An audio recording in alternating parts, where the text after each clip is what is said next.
ketentuan akreditasi. Nah, ini yang tentunya berkaitan yang tadi diinputkan di PDSS. Jadi ketika sekolah teman-teman itu terakreditasi A, maka kuotanya adalah 40% terbaik di sekolahnya.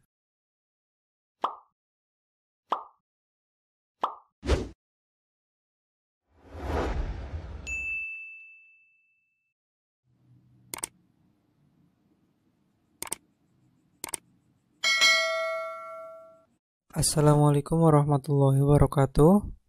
Kembali lagi di channel Long Life Education. Pada kesempatan kali ini saya akan mencoba membahas tentang SNMPTN atau Seleksi Nasional Masuk Perguruan Tinggi Negeri melalui informasi yang sudah ditampilkan pada laman LTMPT atau Lembaga Tes Masuk Perguruan Tinggi. Di sini mungkin teman-teman yang kelas 12 yang akan lulus atau yang akan memasuki semester 2 sudah mulai persiapan adanya SNMPTN. Mungkin sudah diinfokan oleh Bapak Ibu Guru bimbingan konseling atau Bapak Ibu Guru mapel ataupun wali kelas khususnya untuk kelas 12. Jadi apa sih yang kira-kira harus dipersiapkan untuk menghadapi SNMPTN? Maka dari itu saya akan mencoba menjelaskan sesuai dengan informasi yang telah ditampilkan pada laman LTMPT. Yang pertama adalah istilah PDSS atau Pangkalan Data Sekolah dan Siswa. Pada PDSS ini yang akan mengurusi atau yang akan nantinya membahas ataupun yang akan menghandle adalah Bapak Ibu Guru BK khususnya yang ada di sekolah ataupun operator sekolah. Jadi PDSS itu tidak diurusi oleh siswa.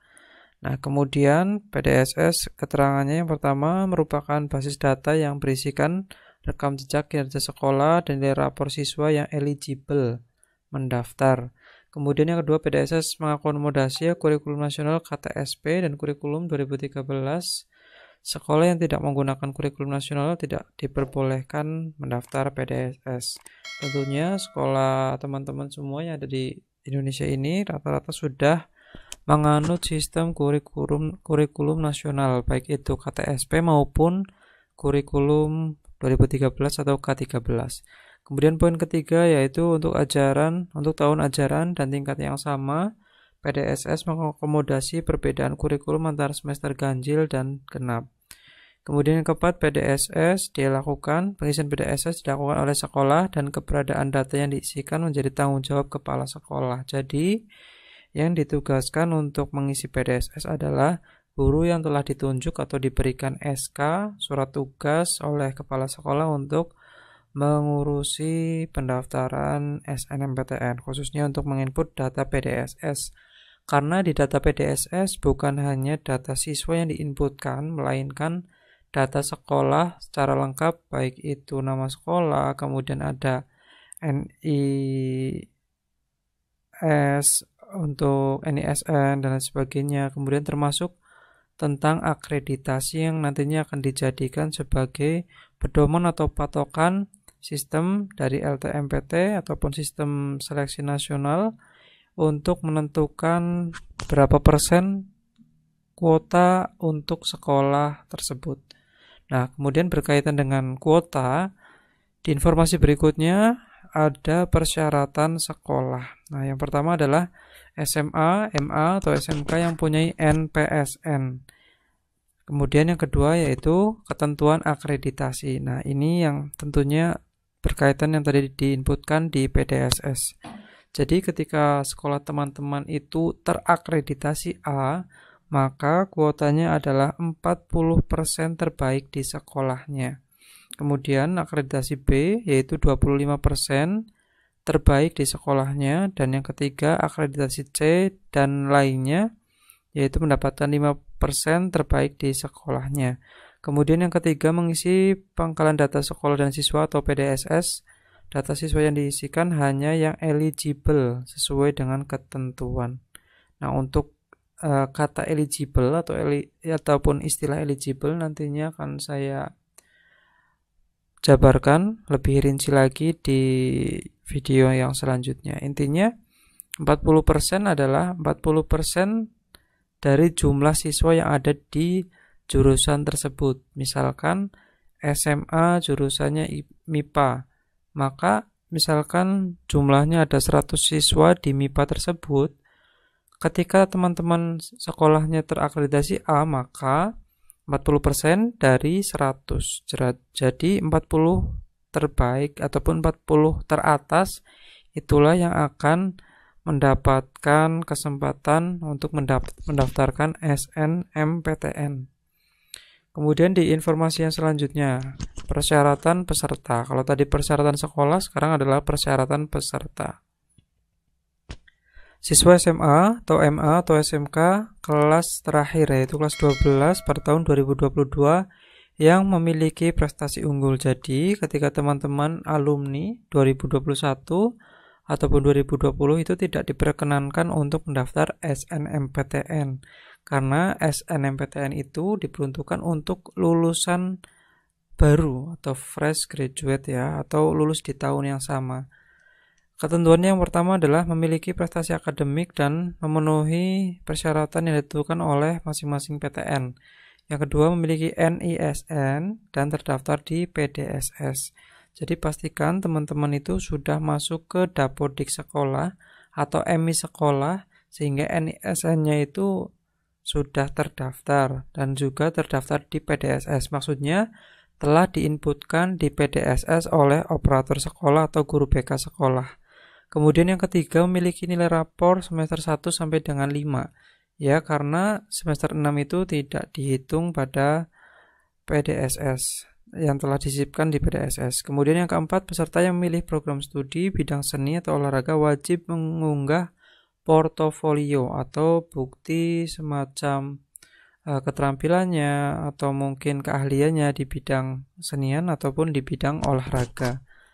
Untuk informasi yang selanjutnya adalah pilihan program studi. Nah, ini yang sangat sering ditanyakan oleh siswa saya di sekolahan.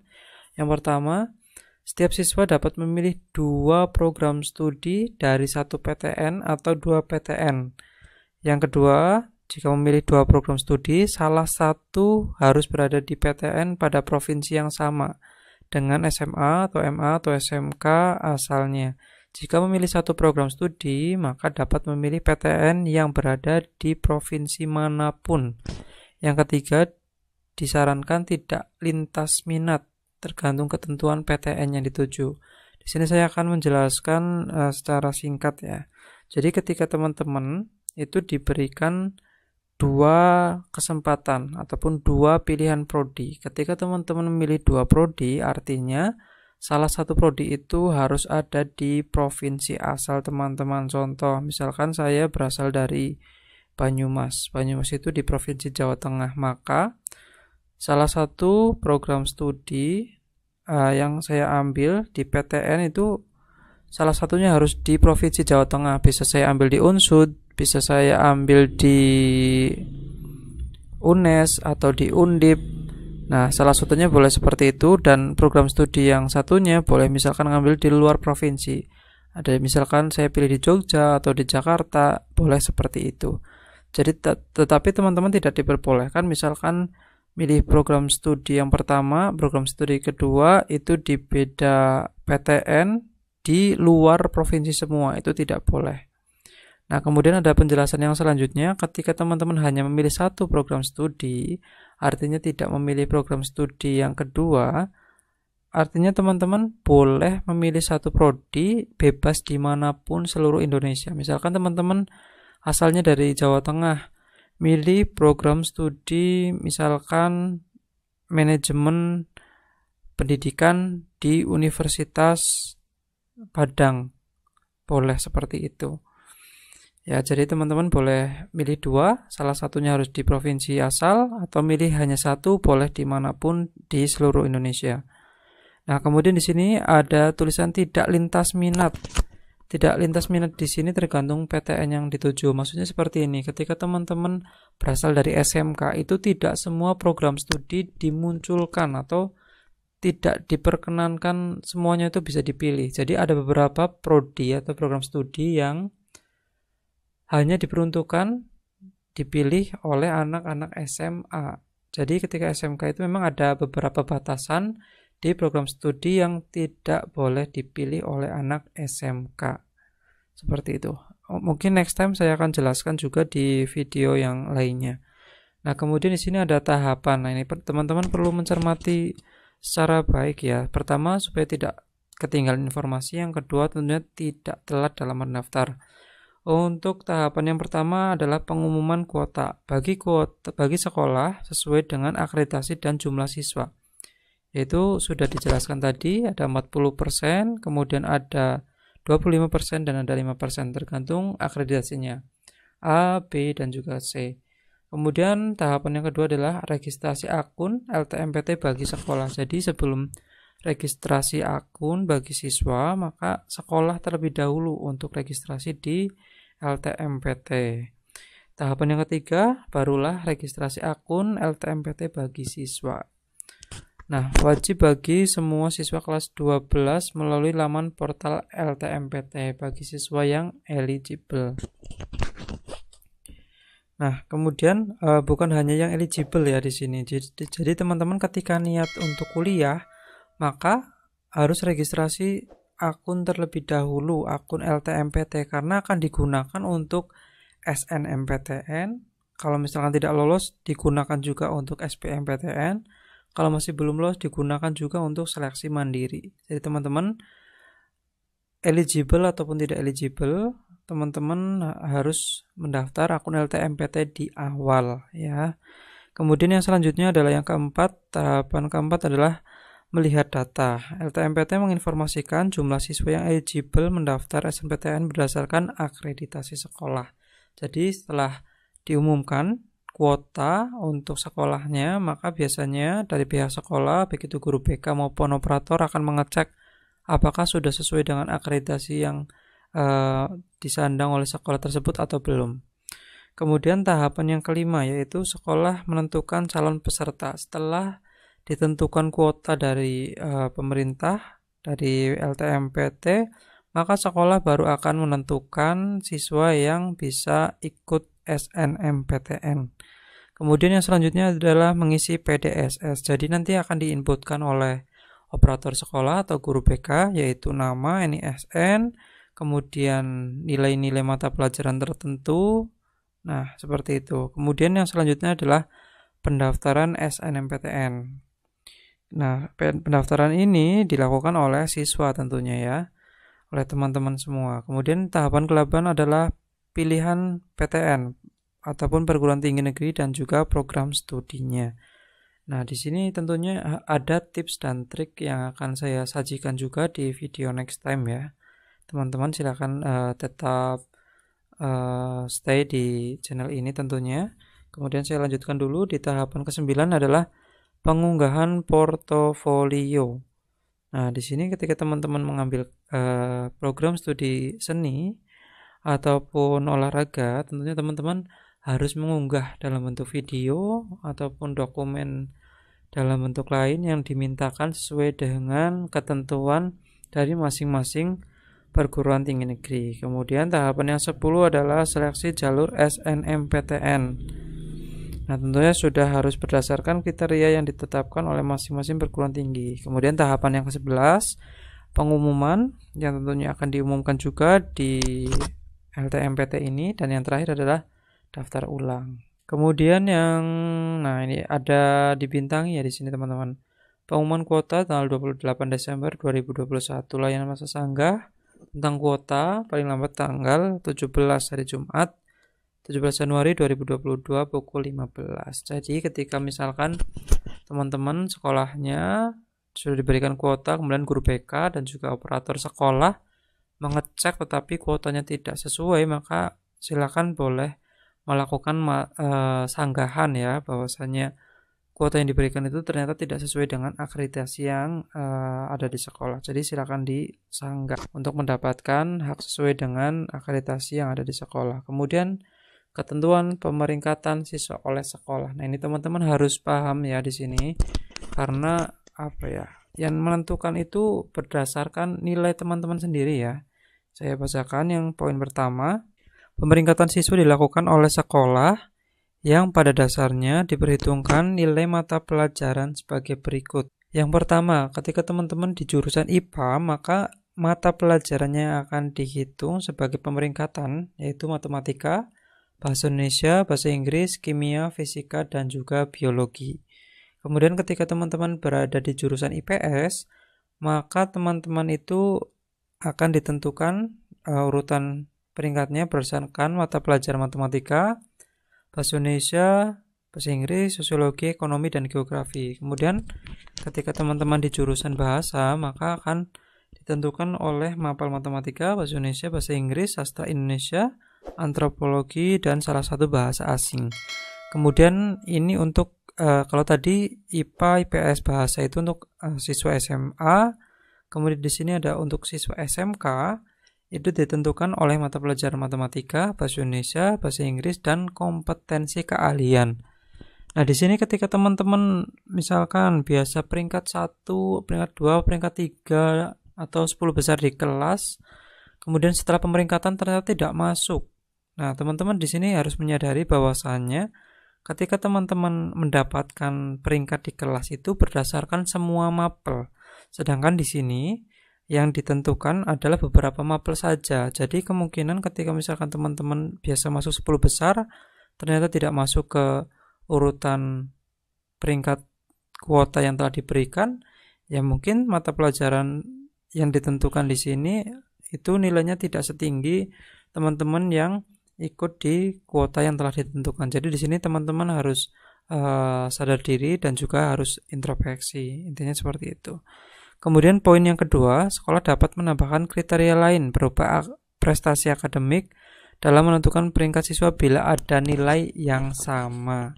Jadi ketika ada nilai yang sama di peringkat misalkan peringkat ke-40, peringkat terakhir siswa itu, tetapi ada misalkan juara khusus atau sertifikat khusus, maka siswa tersebut berhak untuk mendapatkan kuota yang terakhir tersebut. Nah, kemudian poin yang ketiga, jumlah siswa yang masuk dalam pemeringkatan sesuai dengan ketentuan kuota akreditasi sekolah. Nah, kemudian ini adalah yang terpenting, teman-teman harus catat dan mungkin perlu diberikan pengingat ya di HP teman-teman. Yang pertama adalah pembuatan akun LTMPT itu tanggal 4 Januari sampai 15 Februari. Kurang lebih ada 1 bulan lebih teman-teman untuk membuat akun. Itu akan sangat lama ya. Silakan teman-teman dibuat jangan terlalu akhir ya. Biasanya kalau di akhir-akhir itu nanti akan server akan banyak yang menggunakan, kemudian akan banyak yang mendaftar, biasanya akan terjadi error. Kemudian yang selanjutnya PDSS dan SNMPTN. Yang pertama sosialisasi PDSS dimulai 1 Desember sampai 8 Februari. Nah, ini termasuk sosialisasi yang ditampilkan di laman LTMPT sampai dengan tanggal 8 Februari. Kemudian yang selanjutnya sosialisasi SNMPTN tanggal 1 Desember sampai 28 Februari. Nah, ini waktunya juga sangat luas ya. Selain ditampilkan di LTMPT, biasanya akan diinformasikan SNMPTN akan melalui Vkon, akan melalui YouTube dan lain sebagainya. Silakan teman-teman mengikuti di akun resmi tentunya ya, untuk mendengarkan informasi secara langsung, penjelasan dari LTMPT ataupun mungkin dari Menteri Pendidikan Nadiem Makarim dan sebagainya. Kemudian yang ketiga, launching kegiatan PMB atau penerimaan mahasiswa baru, yaitu tanggal 4 Januari 2022. Yang selanjutnya yang keempat, penetapan siswa eligible. Nah, ini yang akan menentukan sekolah mulai tanggal 4 Januari sampai 8 Februari. Teman-teman di sini perlu sabar dan tentunya berdoa semoga nilai teman-teman itu masuk ke dalam siswa eligible atau masuk ke kuota sesuai dengan akreditasi sekolah. Kemudian yang selanjutnya yang kelima, pengisian PDSS yang akan diisikan oleh guru BK atau operator sekolah mulai dari 8 Januari sampai 8 Februari, kurang lebih ada 1 bulan ya. Yang keenam, pendaftaran SNMPTN. Nah, ini teman-teman perlu dicatat dan digarisbawahi untuk pendaftaran, yaitu tanggal 14 sampai 28 Februari. Artinya ada 2 minggu teman-teman dipersilakan untuk mendaftar dan tentunya telah mempertimbangkan program studi yang akan diambil. Kemudian yang ketujuh yaitu pengumuman hasil SNMPTN tanggal 29 Maret 2022. Di sini ada catatan, seluruh kegiatan pada hari yang sudah ditentukan akan diakhiri pada pukul 15 atau jam 3 sore. Misalkan pengumuman hasil SNMPTN 29 Maret, maka 29 Maret itu akan diumumkan di jam 3. Biasanya akan seperti itu. Nah, kemudian tanggal-tanggal ini semoga tidak berubah-ubah ya. Seperti tahun-tahun terdahulu itu biasanya ada pergeseran tanggal, baik itu pendaftaran, pembuatan akun, kemudian pengumuman dan lain sebagainya, itu biasanya ada pergeseran lah. Semoga sih untuk tahun 2022 tidak ada hal semacam itu terjadi lagi. Nah, itu yang tersaji untuk informasi awal tentang SNMPTN 2022. Semoga teman-teman semakin paham dengan penjelasan yang saya jelaskan tadi dari awal sampai akhir ini. Yang perlu saya garis bawahi lagi, untuk penentuan siswa eligible, misalkan akreditasi A itu sebanyak 40%, jadi itu tidak digabungkan semua siswa ya di satu sekolah untuk kelas 12. Contohnya 40% ini adalah 40% di jurusan IPA, 40% di jurusan IPS, 40% di jurusan bahasa, 40% di jurusan misalkan multimedia yang di SMK. Jadi tidak digabungkan untuk semua kelas 12. Misalkan di 12 di SMA, IPA, IPS, bahasa itu digabung jadi satu baru ditentukan siswa eligible. Itu bukan seperti itu ya teman-teman. Jadi sesuai dengan jurusan atau prodi yang teman-teman ambil di SMA ataupun SMK. Itu saja mungkin untuk informasi awal, semoga bisa bermanfaat. Kurang lebihnya saya mohon maaf. Sekian, apabila ada yang ditanyakan silahkan tuliskan di kolom komentar. Assalamualaikum warahmatullahi wabarakatuh.